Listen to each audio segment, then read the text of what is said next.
Hello students, in this video we're going to do some problem solving using the product and the quotient rule.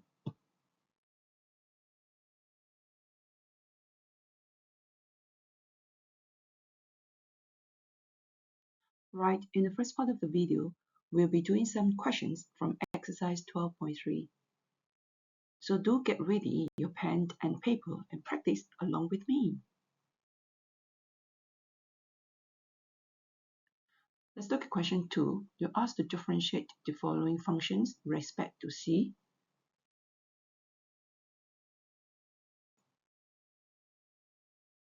Right, so the first steps of the product rule is to identify what is U and what is V.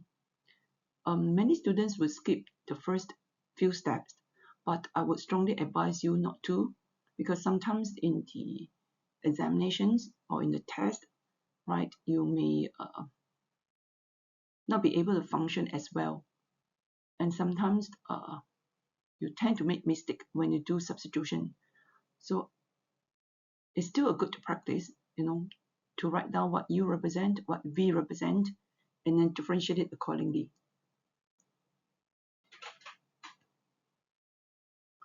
Right, so the first part, differentiating x squared is no problem, you get 2x. Differentiating v will pose a little bit of challenge because you will have to convert this into the positive index notation, and then after that convert it into radical form. And this step is very essential because a lot of students actually forgot to differentiate. When you apply the chain rule, right, you do the first step by bringing the power down, take the power -1, but you forgot to differentiate whatever is inside the bracket. All right, so I would advise students to continue writing these steps until you are very sure, okay, of the chain rule. All right, so let's continue. Okay. Right, you'll see that in all my examples and in all the way that the standard ways of doing it is to practice writing everything in fractions. All right, so like when you differentiate 2x squared, you get 4x. Write it as a fraction as 4x over 1. So what you'll be dealing with later on will be just multiplying the numerator and then multiplying the denominator.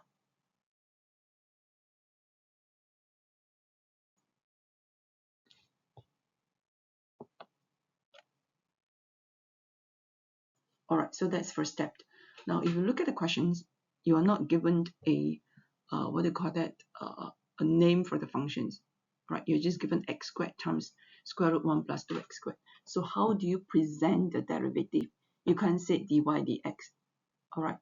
So if you were to recall that another way of defining the derivative is to just straight away differentiate whatever you're given with respect to dx.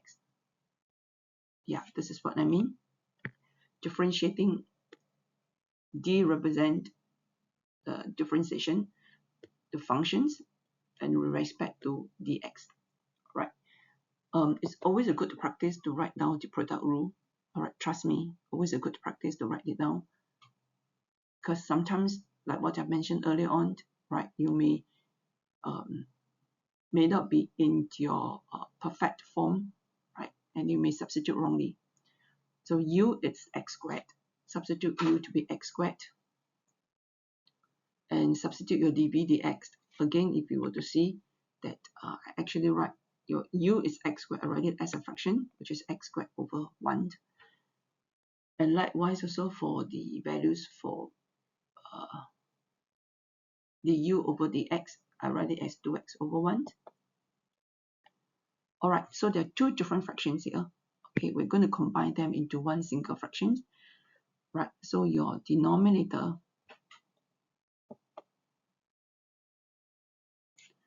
right, so your denominator will be this value here, this expression here, which is square root 1 plus 2x squared. Right, so basically what you need to do is to multiply the second fraction here, this with square root 1 plus 2x squared.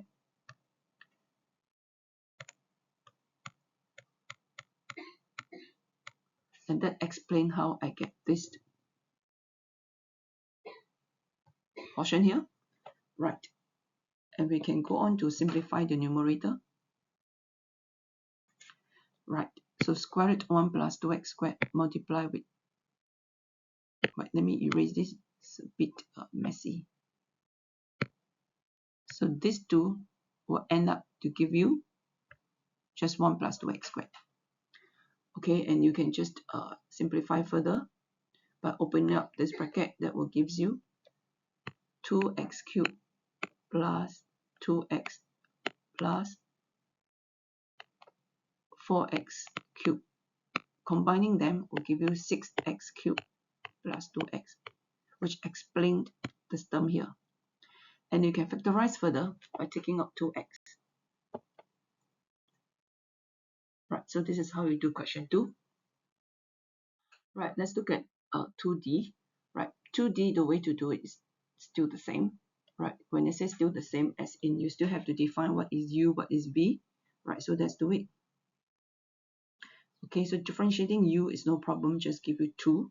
If you differentiate 2x, you get 2. Differentiate negative 1, you get 0. Differentiating a constant, you get 0. All right, so I'm going to skip all these basics. If I'm not too sure, please refer to the earlier video.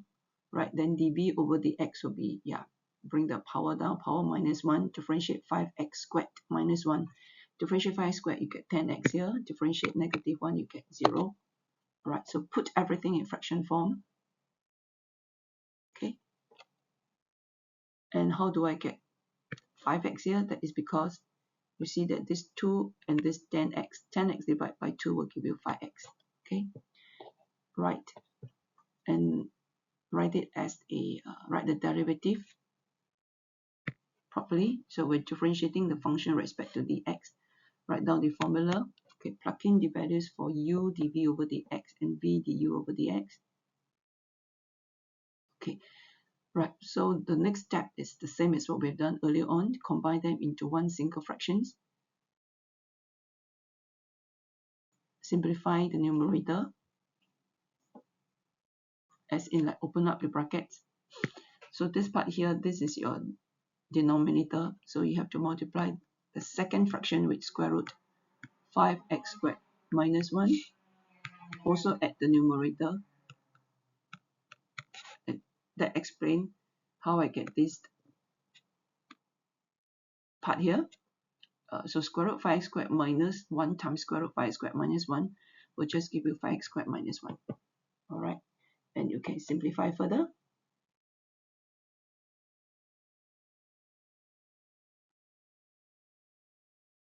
All right, so up to here you can't simplify anymore, so just leave it as it is. Right, so let's come to the application part.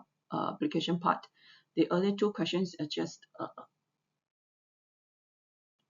direct applications of the product rule. In this questions here, okay, first of all, you're asked to find your derivative. dy dx is a derivative. And then after that, part 2, you're asked to find the gradient of the curve at a certain point. It's basically just gradient of a tangent line. Right, so let's do the dy dx first using product rule. Okay, in this case here, you're given y equals to x times square root x minus 1. So okay, later on, we will just explain how to do it. Okay, the first step is identify what is your u, what is your v. So u come first, so let u equals to x and v equals to square root x minus 1. Okay, make it a habit to convert this radical form into index form. All right, if you have to remember why we need to do that, it's because of your power rule. Power rule has to be expressed as x to the power of something, so that you can just apply your power rule, right? So therefore, you have to express square root x minus 1 as bracket x minus 1 to the power half. Okay, so let's find our derivative. Du over dx is 1. dv over dx, by now you should be able to do it very well. We've done so many times already. Bring the power half down. Half minus 1, then times differentiation of your x minus 1. So differentiate x, you get 1. Differentiate negative 1, you get 0. Okay, write it as a fractions in radical form for the x minus 1 to the power of half. Right, write down the formula. So this is what I mean by if you're given a name for your functions, if the function is given as y, expressed as y equals to x times square root x minus 1, then you can just differentiate just write as dy dx. It means you're differentiating y respect to dx. Okay, it's a different way of representation from the earlier two examples. Okay, let's plug in your u, plug in your v. Okay, put it as fractions. The denominator will be this guy here. Okay, simplify the numerator. Alright, so part 1 is done. So for part 2, you have to find the gradient of the curve at this particular point. So what we are saying is that we just do a rough sketch that there's a particular curve, and then at this particular point, when x is equals to 5, that's a tangent line, and we are just asked to find the gradient of this tangent line. Right, so basically it's just to substitute x equals to 5. Okay, and you get 13/4. Right, for question 6, okay, you'll see that it's all just keep practicing the product rule. So after doing so many questions, you should be able to remember the product rule very well. So in this particular questions, you're given equations of the curve, and you're asked to find the gradient of the curve at the points where it intersects the x-axis. So for the earlier questions, you are told specifically where the point is. In this case here, you are not told where the points are, right? So when you say intersects the x-axis, supposing the curve is like that, okay, then this is what you mean by these 2 points are the one you are finding. So when it intersects the x-axis, what does it mean to you? What is the concept involved here? Yes, that is when you let y equals to 0 to find your x-intercept. So that's apply the product rule first to find your derivative. Identify what is your u, what is your v. U always come first, then followed by v lah. Okay, and then write down the formula.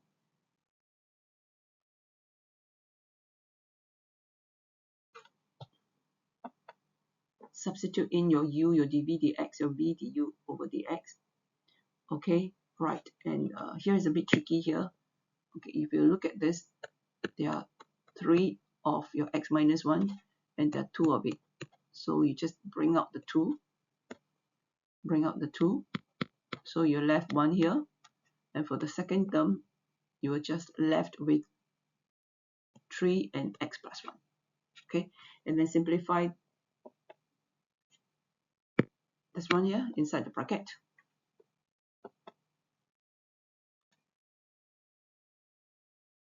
Alright, so the next part is I need to find what to substitute in for x.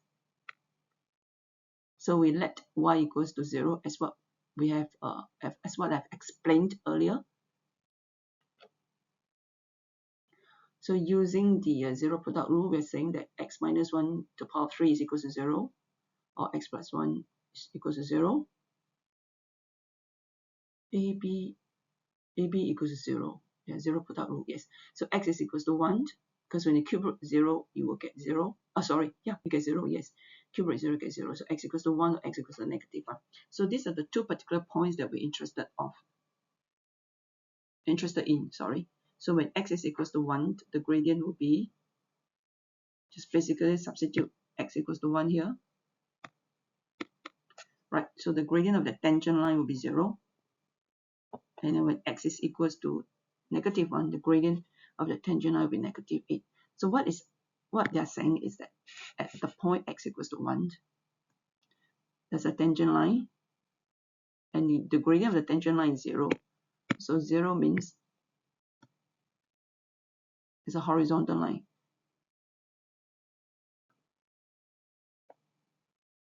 Oh, so it's at the origin. Oh, when y is 0, oh no, x is equals to 1, what am I talking? So how do we draw the diagram?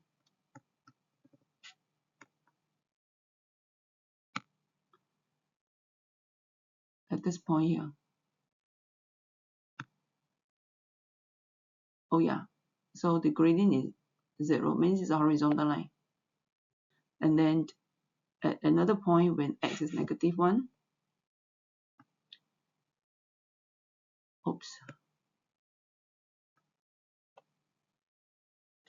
the gradient is negative 8. So negative 8, the gradient will be in this way. Okay, this is what it means. Right, let's look at the next questions. Again, you're given equations of the curve. You're asked to find the derivative. Right, so in this case here, you're specifically told that the gradient is equal to 0. Right, the gradient is equal to 0 means that we're talking about a horizontal line, because only horizontal line has gradient equal to 0. All right, so let's do the first part first. Identify what is your u, what is your v, and you see that I skip one step by writing square root x as x to the power of half directly. So you can just apply the power rule. Okay. Right. And then write down the formula for dy over dx. It may seem trivial to some of you to write down the formula, but trust me, okay, you should always write down so that you can substitute in correctly. What is your u, what is your dv over dx, what is your v, and what is your du over dx. Alright, so this is what we have done earlier on. Finding the common denominator, which is 2 square root x. Okay, so I will just have to multiply the first term with 2 square root x at the numerator, also at the denominator.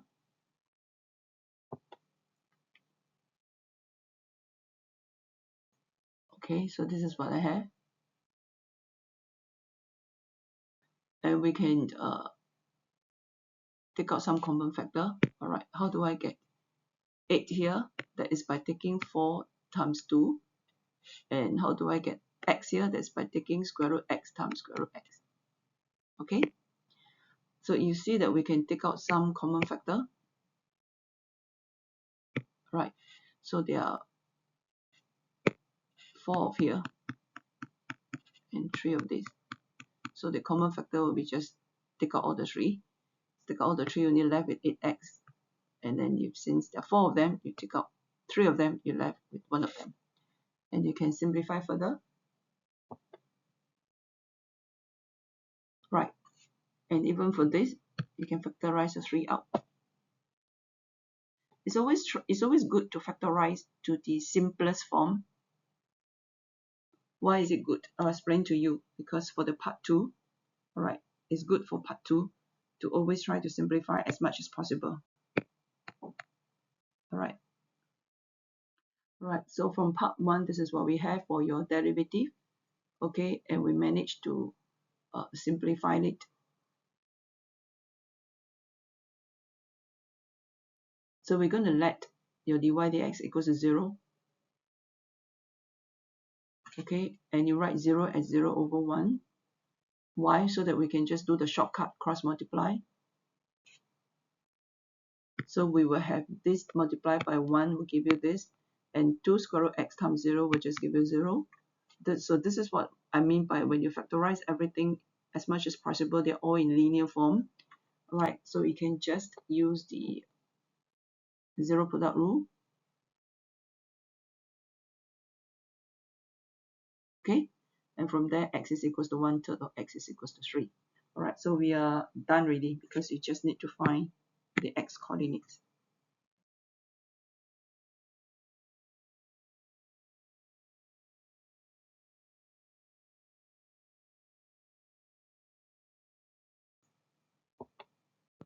Right, let's move on to the last questions from exercise 12.3. Right, so in this question 11, right, you are asked to find the coordinates of the point on the curve where the tangent is parallel to the line 5x minus y equals to 0. Okay, so it may sound a bit complicated here, right? But if you're going to present it using a diagram, right, you will find that the questions will become clearer, right? So we will have a quadratic curve. Okay, this is a U-shaped curve, right? Why U-shape? because if you take 3x multiply with x, you get 3x squared, and the coefficients of x squared is positive, therefore it's a U-shaped curve, and there are two x-intercepts here, right? 1/3 and 2, but we're not going to be bothered with it. What we are saying is this particular curve here, you're asked to find a point on this curve. All right, there's a particular point on this curve, draw the tangent line, and the gradient of the particular line is parallel to this line. So let's see how your 5x minus y equals to 0 looks like. Yes, okay. You can rewrite this as y equals to 5x. Right, so y equals to 5x means y equals to 5x plus 0. That means the y-intercept is 0. So it passes through the origin. 5 is a positive value, so it's a positive gradient. So this is how your line y equals to 5x looks like. And there will be a particular point on the curve. Okay, you can draw a lot of tangent lines on the curve, right? It can be in, this is one tangent point. Tangent point basically is just, tangent line basically just a point that touches the curve at one point. So this is also a tangent line, right? There's so many tangent lines you can draw. But we need a line that is parallel to this guy. Okay, so how do you think you can draw that tangent line? Yep, you have to draw it that way, right? Okay, so what we are doing is that you need to find, correct, you need to find that point. Okay, that is the point that we need to find. Right, so first thing first, you still have to find your derivative. But here, remember in the earlier video, I kept emphasizing that try to simplify as much as possible before you apply any rule. So in this case here, please don't use product rule, because you can just easily do it this way. How did I get 3x squared minus 7x plus 2? That is basically just expand it out.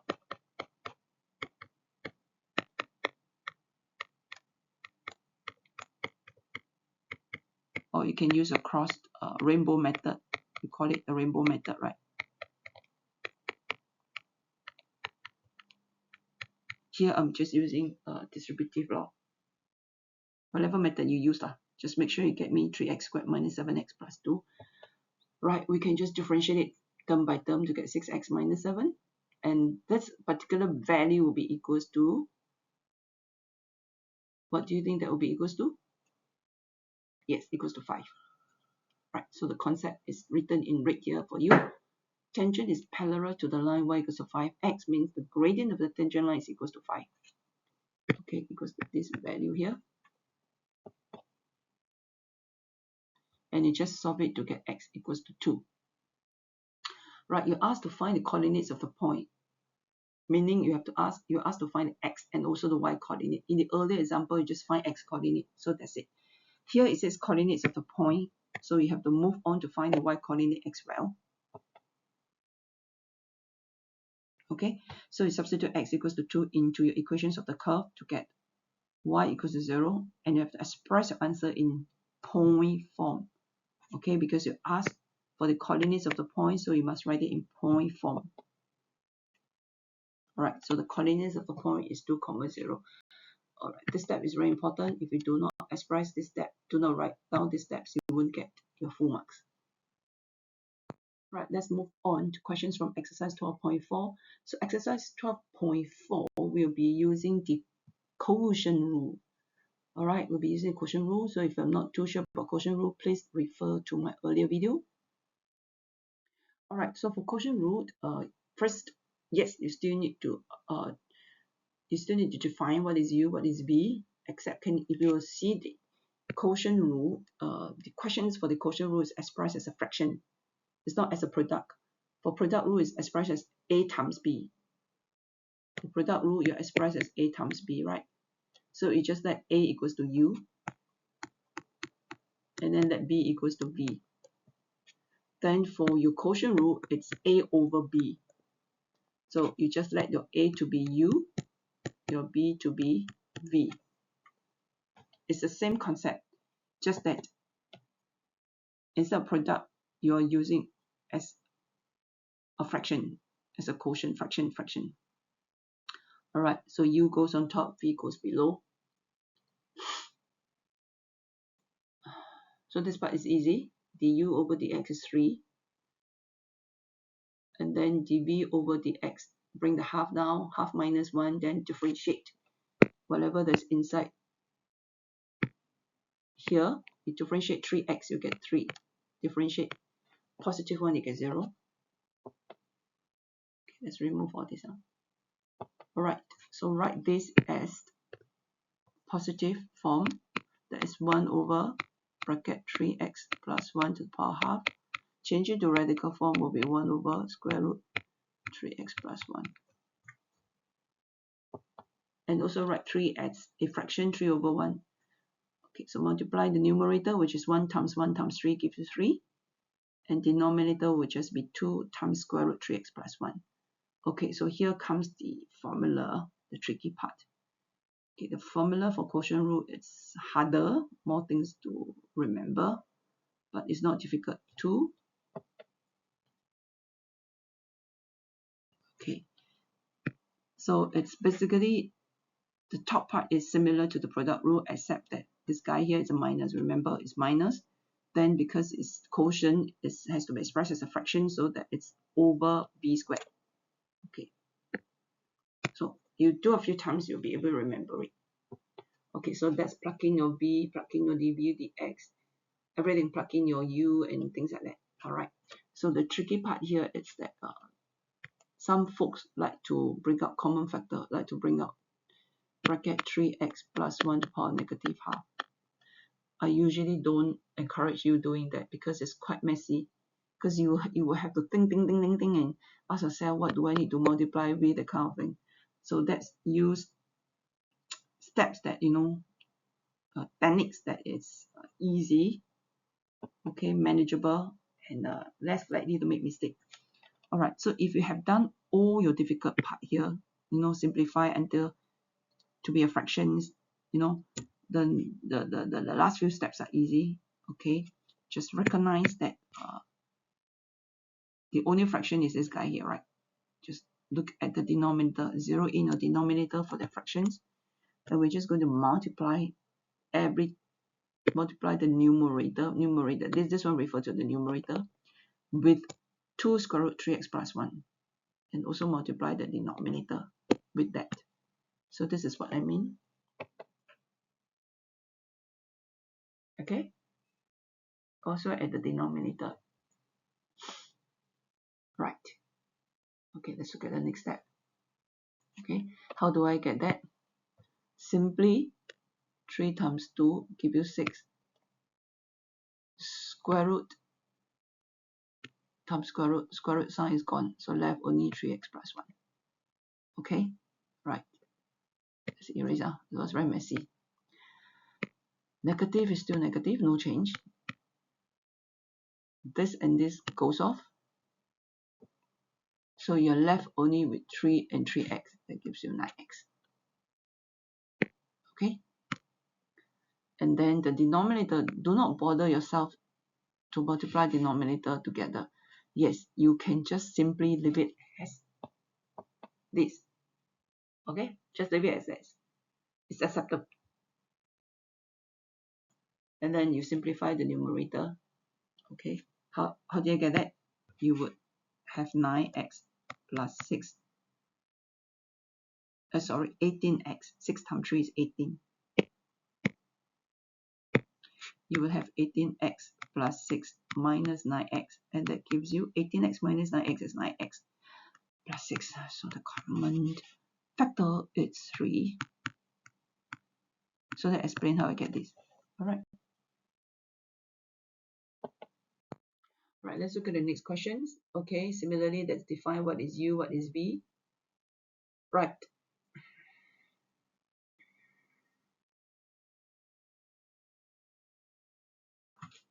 Alright, so how do I get 1 here? Can you see that the 2 divided by 2 gives you 1. And let b equals to x. So dv over dx will be just 1. That's very easy. Write down the formula for finding the quotient rule. Basically, it's just v du over dx minus u dv over dx over b squared. Substitute in what is your v, what is your du dx, blah, blah, blah, blah, blah. Okay, right? The only fraction here is this guy here. 0 into your denominator, which is this. So all we need to do is just multiply square root 2x minus 1 at the numerator, also at the denominator. Okay, so this is a techniques of doing it. Okay, right. Okay, so this and this will go off, right? So that explain why I'm only left x here, because x times 1 will just give you x.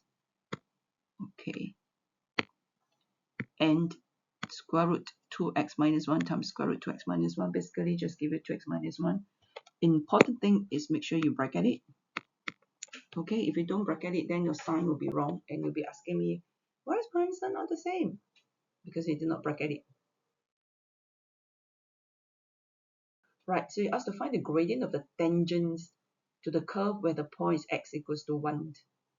Okay, so you substitute x equals to 1 into your dy over dx into your derivative. That will be at the that will be explained in the next slides.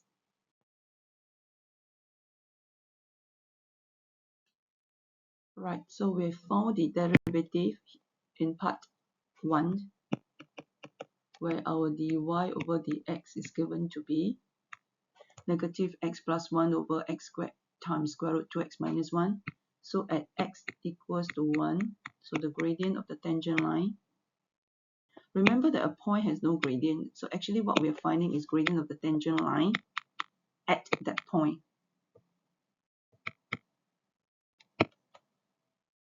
Okay, substitute into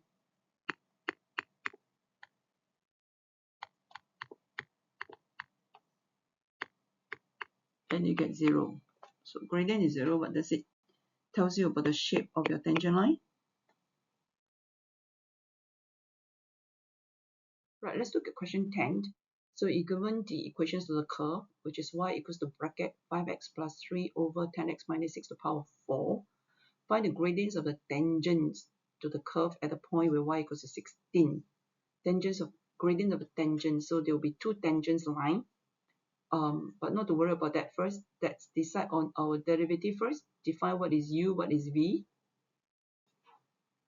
Oh, so what I've done here is you need to find your x coordinate first, because we need that to substitute into your derivative. So when y is equal to 16, alright, so this is what you get. Okay, so this is a tricky part here, because a lot of you may just miss out one value. Okay, you'll just miss out one value. When you take the fourth root of 16, you'll get 2. And then you'll be wondering, why is it the questions ask for tangents? If you ask for tangents, means there are more than one, right? If there are more than one, means there should be more than one x value, right? Right, so how do you get the next value? Okay, and that goes back to your basic concept. If x squared is equals to 4, remember that your x can be positive 2 or negative 2, right? So basically, if you have a positive index like x to the power of 4, it's possible to get two value, right? X to the power of 8 equals to, oh my god, you need to think of a value. I can't think of it. 164 can? No, 64 is 2 to the power of 5, is it? 16 times 2, 16? Wait, 2 to the power of, right, if you have, let's say x to the power 8 equals to 256, use your calculator, the 8 root 8, not 8 is 8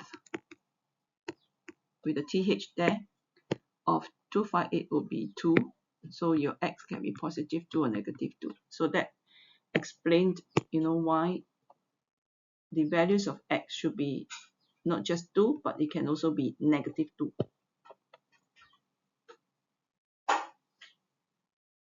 So when it's equals to 2, you can just find the first value of x to be 1.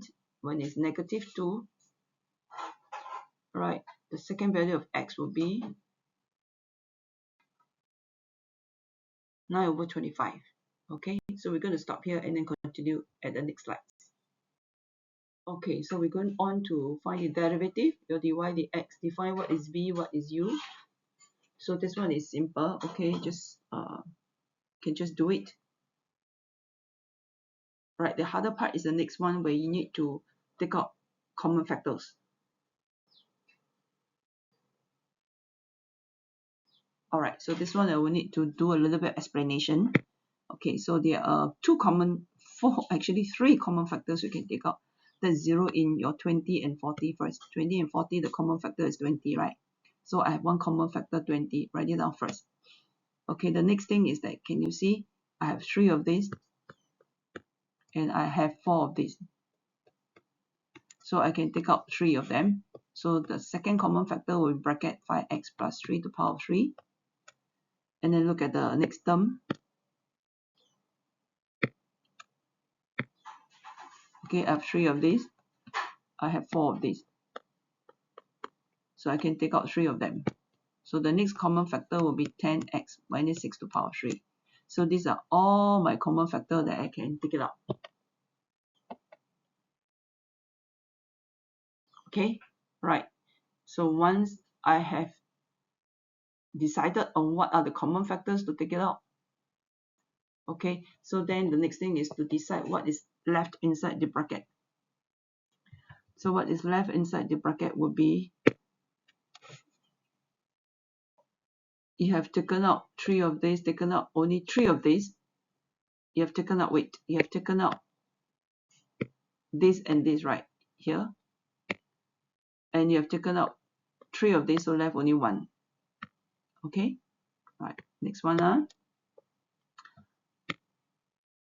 You have taken out 20, so left 2 here. Okay, let's explain the 2 there. You have taken out all the 3, gone, but you only take out 3 of these, so left 1. So that explains these 2 terms there. Okay, so this is quite honestly lah. You need practice to remember the techniques. You need to practice a few times so that you become very efficient in it. Okay, so let's simplify the one in the bracket, which is quite easy. That will turn out to be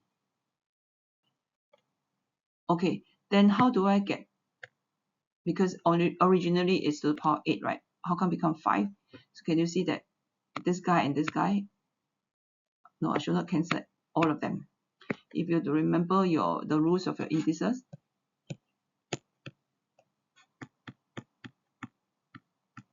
okay, so basically 8 minus 3, so left 5. Let's explain this one. And of course, when you simplify this, you end up to get negative 12.